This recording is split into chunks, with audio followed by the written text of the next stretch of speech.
Hi friends नमस्कार जय जगन्नाथ आज जेहेतु मंगलवार थी सका गाधुआ पाधुआ सारी दाण्डे अलरेडी पणा दे सारे और मुंडिया भी ठाकुर घरे मारी सारे और चौरा भी पानी दे सारे आसी सारापर मुझे ब्रेकफास्ट तैयारी करी क्षीर गईटा बहुत दिन इच्छा था क्षीर गईटा कर आज फाइनाली मंगलवार कली और बहुत यम्मी बहुत टेस्टी भी लगुला बोऊ खाइले बोऊ कौन बहुत भल लगुला जब आपण मान रेसिपी चाहते प्लीज कमेंट सेक्शन जना तो निश्चित सेयार करी रेसिपीटा तापर मुझे रोसे लगी पड़ी और रोसे होता मोर पनीर तरकारी जेहेतु पिज रसुण करुँच अलरेडी पिज रसुण आग करके थोईदी तापर जाइए मोर पछरे करी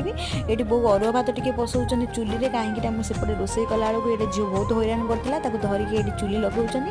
रोसे सरी सारापर समस्ते खाईदे बो भी सहित खाईदे खाई सारापर मो रेसिपीटा कली कारण सादारे अदा और टमाटर पकई कारण मुझे एकुटिया लोक सेमती कर खाईदेवा कथा आपण मानक भिडियो भल लगे प्लीज कमेंट लाइक शेयर और सब्सक्राइब कर टोटाल बोलूँ सेमती भल धन्यवाद।